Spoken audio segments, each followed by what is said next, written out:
kerjain itu yang dimulai. Ya mari kita saling berbuka hati, kita pelajari, buat kita juga di bawah. Oke, cukup? Oke, cukup?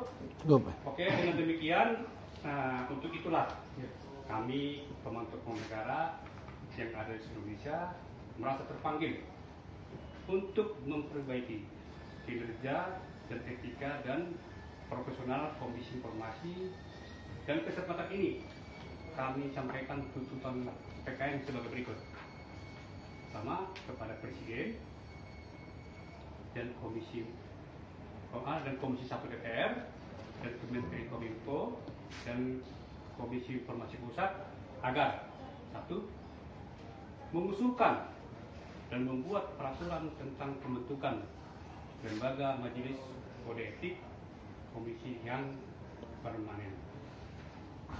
Yang kedua, proses dan bentuk majelis kode etik di Komisi Jawa Barat atas laporan PKN tentang pelanggaran kode etik yang dilakukan oleh oknum IJR mempunyai hubungan senada dengan salah satu pihak termohon, yaitu Kepada 19.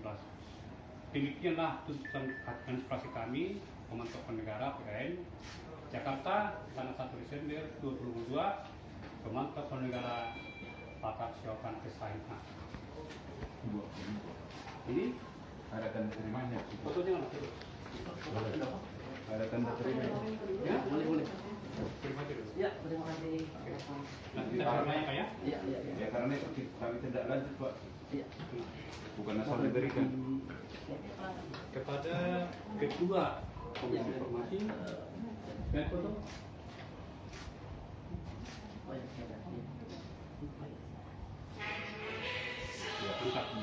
Langsung bentar. Udah apa?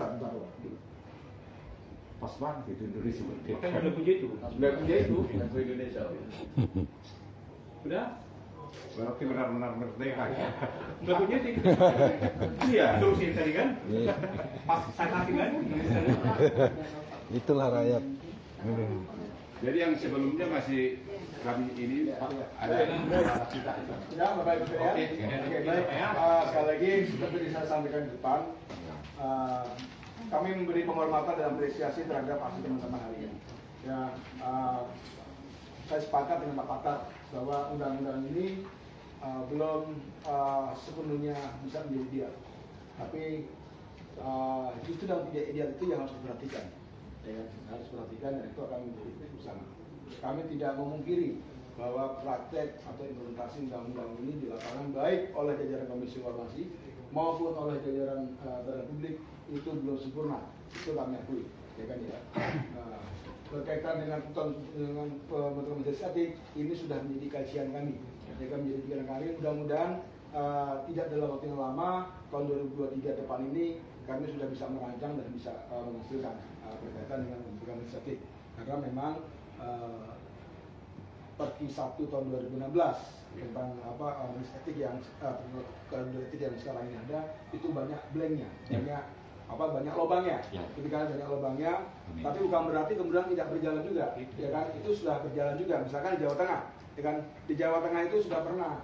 Jadi memang kewenangan majelis komisioner atau komisi informasi ketika menerima laporan itu, ini masih ada debatable. Apakah dia langsung menerima dan langsung memutus dibentuknya dibentuknya majelis etik, ya kan? Atau kemudian harus diklarifikasi dulu laporannya, kan gitu kan? Ini masih debatable, ya kan ya? Kalau praktek kami di Jawa Tengah, ketika kemudian ada pengaduan masyarakat, begitu kan ya? Kemudian pengadunya kita panggil dulu, kita minta penjelasan dulu, dan seterusnya, kemudian baru kemudian kita putuskan, kan begitu. Tapi ada juga yang menafsirkan, yang penting ada laporan sesuai dengan prosedur yang sudah dipenuhi, ada surat pengaduan, ada identitas, itu langsung dibentuk majelis etik. Itu ada juga yang menafsirkan semacam itu. Jadi ini semua blend, ya kan?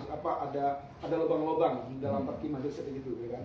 Nah, di tingkat pusat pun juga sudah ada praktek pembentukan majelis etik, ya kan? Bapak mungkin lebih tahu dari saya, tahun periode pertama juga sudah ada majelis etik yang prosesnya ada pengaduan, dikaji dulu, kemudian ada majelis etik dan kemudian ada keputusan, ya kan?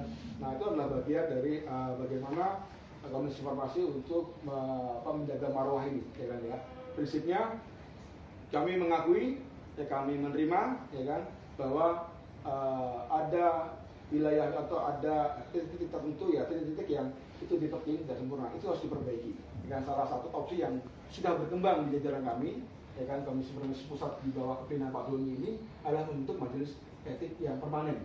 Itu sudah sejak Pak Doni pertama menjabat, dia sudah tahu celah ini, ya kan, maka dia berpikir, ya kan. Nah, tapi kan ini sebagai sebuah lembaga negara yang tidak bisa serta-merta membumikan, menjalankan apa yang dipikirkan, harus dikaji, cari bicara hukumnya, ya kan, kemudian dirilis. Tapi saya pastikan kepada Bapak Ibu semua dari PKN khususnya, pembentukan majelis etik ini akan segera diwujudkan. Ya kan, mudah-mudahan bisa terrealisasi dalam tahun ini. Alhamdulillah ya. Nanti dari pihak Kominfo tentu saja, kalau kami nggak ada hubungannya dengan Kominfo selain anggaran yang melekat, ya kan ya, selain anggaran keputusan kita mau ngapain segala macam, Kominfo nggak pernah ikut campur, ya kan. Dan kalau politik campur pasti akan ditolak oleh komisioner. Tapi kalau anggaran yang melekat ya itu karena perintah undang-undang. Kesekretariatan Komisi Informasi difasilitasi oleh kementerian terkait. Nah itu kan jadi problem Pak ya. Tapi sudah hak equal kita mau ngapain, mau jungkir balik, mereka nggak, Kominfo tidak cawe-cawe bahwa mereka punya kewenangan untuk membina, dia terkait dengan wilayahnya masing-masing, gitu ya. Berkaitan dengan pengaduan yang Jawa Barat, ya kan ya, Pak Ketua pasti juga paham bagaimana kita harus menegakkan hukum tanpa melanggar hukum. Kan itu kan prinsip itu, ya kan ya, itu yang harus dipegang. Jadi bisa jadi mungkin saya secara pribadi mengamini pendapatnya Pak Ketua dan juga teman PKN, tapi ada prosedur, ada mekanisme di mana kami tidak serta-merta bisa, ya kan, mengeksekusi, ya kan ya, pelanggaran-pelanggaran yang dilakukan di daerah. Itu kan tidak bisa, kami harus break sebelah kami, perbaiki ini dulu, ya kan. Nanti kami akan bentuk majelis etik permanen, itulah yang kemudian akan mengawal, ya kan, agar praktek di Aceh dan di Papua itu praktiknya sama.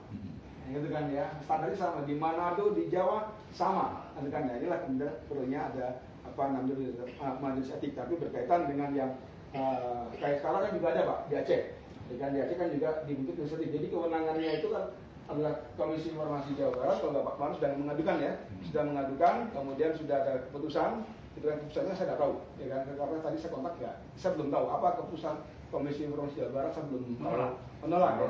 Sebenarnya kan ya, dalam kerangka kita mengawal masing-masing, ya Pak ya, ini bukan karena mengadu tidak, ya, tapi kalau putusan sengketa itu Bapak bisa persoalkan di PT UN, ya kan, kepada kami Komisi Informasi Pusat, Komisi Informasi ada pelanggaran-pelanggaran yang seperti maladministrasi, Bapak silakan gunakan ombudsman, ya kan, silakan dia. Kami tidak bukan badan yang bebas diperiksa, enggak. Kami juga bisa dikontrol juga oleh lembaga lain, ya kan. Misalnya apakah pembentukan mekanisme tadi ya, pejabat dari Komisi Jawa Barat itu apakah sudah sesuai dengan hukum administrasi negaranya, itu kan ya. Itu nanti atau dalam konteks pelayanan publiknya, ya kan. Ombudsman punya bisa merespon hal semacam itu. Tapi kalau kami dari Komisi Informasi Pusat, ya kan, karena memang sifatnya tidak hierarkis Pak ya, itu tidak hierarkis. Kalau perkinya itu sudah diatur, ya kita yang menentukan pedomannya, dalam hal perki etik, ya kan. Nah itu sudah dijalankan. Nah kalau itu belum dijalankan, ya Pak, misalkan pengaduan Bapak Ibu sekarang ini, kalau itu nggak dijalankan, kami bisa intervensi. Tolong dong itu rapat PKN direspon segera. Nah tapi kalau sana sudah direspon, sudah dijalankan, ya memang substansinya kami belum bisa masuk. Ketika ini harus secara terbuka, harus kami sampaikan. Itulah kelemahan perki. Maka kelemahan perki kode etik. Maka masukan dari teman PKN itu penting buat kami semakin yakin, semakin mantap untuk segera membentuk majelis etik yang sifatnya terlalu begitu respon. Yang selebihnya 100% saya sepakat dengan Pak Patar ya, Ketua, bahwa belum ada kesempurnaan di dalam dalam lembaga Komisi Informasi. Begitu, mungkin ada yang mau disampaikan lagi, Pak. Tapi saya dari tadi saya melihat panjangnya belum minum. Silakan minum dulu, baik air putihnya atau tehnya. Gitu kan, tehnya juga. Itu ada pisang gorengan juga. Silakan. Silakan Pak, sambil dimakan gorengan. Apakah ini kan Komisi Pusat nih, ya kan? Dengan adanya katakanlah di Jawa, memang nggak bisa langsung intervensi sana. Nggak bisa Pak. Nggak bisa. Nggak bisa Pak. Nggak ada hubungan komando ke sana. Nggak ada Pak. Nggak ada. Nah, kan pusat. Betul. Komisi informasi itu, ya kan Pak ya, memang kan Bapak tahu bahwa kita tidak yang mengikat semua di dalam komisi informasi. Ya kan itu pada regulasi. Yang boleh mengeluarkan regulasi perintah itu adalah komisi informasi dalam bentuk regulasi. Itu Pak ya. Tapi pengelolaannya, organisasinya, keputusannya, ya kan, itu adalah independen. Ya kan, tidak hierarkis kewenangan tersebut, gitu kan ya. Sejak lahirnya Undang-Undang 14 itu sudah, makanya sekarang ini Pak ya, ini sedang juga terwacana permintaan agar komisi informasi itu sifatnya hierarkis. Iya. Nah, kan ini juga bagian kajian itu revisi masing-masing undang-undang, gitu ya, kan? gitu kan ya. Itu masing-masing Menjadi menjadi salah satu kalau kita membentuk majelis etik yang permanen tadi itu, ya kan? Baru. Itu tadi perdebatkan terkait dengan sifat hierarkis tadi itu Pak, gitu kan? Itu salah satu problem yang nanti akan kita harus jawab, gitu kan ya. Itu jadi kendala yuridis memang ya. Tapi oke lah, buat apa itu tapi semangatnya kami sama. Harus ada majelis etik yang punya standar yang sama untuk mengawasi seluruh kinerja komisi informasi di setiap provinsi. Itu semangat itu ada di Pak Ketua, di saya dan di Rakornas kemarin di Semarang itu juga sudah muncul wacana dibentuknya majelis etik yang permanen, ya Bu ya. Kemarin itu sudah muncul. Pak Blikide, mungkin Pak Ketua juga sudah kenal lama, itu sebagai komisioner yang menangani regulasi, itu juga sudah mendraft ya kan tentang majelis etik yang sifatnya permanen. Gitu kan, ya. Itu insya Allah apa yang Bapak pikirkan itu juga yang malah kami senang. Bapak menyuarakan dibentuk majelis makin kencang kita untuk bikin majelis itu, ya kan, untuk agar semangat kita, cita kita untuk agar komisi informasi itu menjalankan, membela rakyat itu benar-benar terjawab, tidak membela kepentingan badan publik itu akan dijawab, itu Pak ya. Itu semangat kita sekali lagi. Kalau untuk yang apa yang disusun oleh Komisi Informasi Jawa Barat, ya kan, ini kan Jawa Barat kasus kedua. Ya Pak ya, dulu pernah ada rencana aduan teman-teman LGO juga terkait dengan komisioner yang diduga rangkap profesi, ya kan, sebagai pengacara, kan ya, akan dibentuk majelis etik, ya kan, tapi sebelum majelis etik dibentuk yang bersangkutan sudah keluar. Ya. Kenapa? Jawa Tengah kalau nggak salah. Jawa Barat. Oh, Jawa Barat. Jawa Barat. Kalau Jawa Tengah KDRT. Yang di Bogor ya. Jawa Tengah KDRT. KDRT itu di majelis etik bisa berjalan, kemudian bisa dikeluarkan lah. Jadi perdebatan pasal memeriksa itu Pak ya, mungkin nanti Pak Pakar dan teman-teman bisa mengkaji. Klausul 3 hari komisi informasi menerima harus mengadakan rapat pleno. Gitu kan ya. Rapat pleno itu kemudian memutuskan atau dari menerima. Ya. Dan kalau menerima diusulkan nama-nama majelis etik kan begitu. Tetapi klausul 3 hari itu, Pak ya, 3 hari rapat, ya kan? Apakah itu dengan memeriksa dulu, panjang panggil dulu, Betul. Setelah ada laporan, ya kan? Kita klarifikasi, oh ternyata benar dugaannya, kemudian baru dibentuk majelis etik, ya kan? Atau kemudian yang penting ada laporan, ya kan? Laporan lengkap, sudah ada surat keterangan pengaduan, ada identitas, ada bukti permulaan. Sejauh ada 3 hal ini sudah disampaikan kepada Komisi Informasi, maka Komisi Informasi langsung membentuk majelis etik. Nah, ini ada debat-debatan di sini Pak. Ya kan? Iya tadi. Satu, ada yang menafsirkan, kalau Bapak mengadu itu, ya kan ya, kita panggilan dulu pengadunya, kita klarifikasi dulu pengaduannya, kan itu kan ya, kita klarifikasi dulu, oh ternyata benar di pengaduannya baru ada peneliti. Nah, tafsir kedua, ya kan, atau perilaku kedua, nggak perlu dipanggil, yang penting ada surat pengaduan, ada identitas pelapor, ada bukti. Kan gitu Pak ya, ini permulaan. Maka langsunglah dibentuk majelis etik. Nanti biar majelis etik yang memutuskan. Kan gitu. Yang terjadi dua-duanya nggak ada. Kenapa? Nah, apalagi parah lagi Bapak bilang terjadi dua-duanya nggak ada. Nah, kalau saya di Jawa Tengah. Saya di Jawa Tengah. Kita sudah tahu, ya kan, bener nih ada pelanggaran kode ada dugaan KDRT. Kita faktualnya sudah tahu. Tapi mekanismenya kita jalankan. Apa tuh? 3 hari berlaporan. Berlaporan itu para dia kita panggil. Gitu ya, kita minta keterangan dan seterusnya. Oke, setelah itu kemudian kami pleno, kemudian pleno memutuskan untuk menerima. Jadi inilah salah satu celah di mana kemudian pembentukan inisiatif itu suka terkendala di daerah. Dan itu yang mau kita perbaiki. Kan waktu kami yang juga itu Bu ya, ya Pak ya. Pertama, identitas udah kita bilang teman-teman negara dengan SK Menteri. Itu kan identitas. Ya. Lalu gugatan. Ya. Surat gugatan itu kan. Keterangan, ya. Yang kedua bukti. Bukti. Bukti saya mau hukum. Ya. Bukti salah satu putusan itu kan salah satu bukti. Ya. Ya. Putusan komisi itu yang buat kita dikalahkan Hmm. sebagai majelisnya itu kan salah satu bukti. Nah, oke, yang ketiga, Bapak kan sudah mulai tiga itu kan ya. Tafsir pertama Pak ya, tafsir pertama terhadap pasal berapa? Pasal yang lupa ya. Tafsir pertama, kalau Pak Patar sudah menyampaikan identitas diri, Ya. sudah menyampaikan surat keterangan pengaduan, Baru sudah ini. menyampaikan alat bukti. Betul. Kalau sejauh ini sudah ada, Ya, ya. majelis komisioner dalam maksimal 3 hari harus rapat pleno dan langsung memutuskan majelis etik. Itu tafsir pertama. Tafsir Pak, pertama. pertama Pak ya, Ya, ya. apa namanya implementasi Oke. terhadap pasal yang itu. Tafsirnya ada yang begitu. Ya. Tapi ada lagi tafsir yang berbeda. Sudah ada pengaduan dari Bapak, sudah ada identitas, sudah ada bukti. Kami harus panggil dulu Bapak. Oke. Kayak gitu kan ya, panggil dulu, saya minta penjelasan, minta Oke. penjelasan. Oh kemudian setelah ada penjelasan, gitu kan ya, diterima baru kita kami rapat pleno Betul. untuk memutuskan. Jadi ada dua perlakuan yang berbeda dari satu pasal, ya kan? Tafsirnya nggak sama. Itu lah Pak, dua-duanya nggak dipakai. Dua-duanya nggak dipakai. Nggak dipakai. Apalagi ada yang nggak pakai kan juga gitu Dua-duanya lah. nggak dipakai.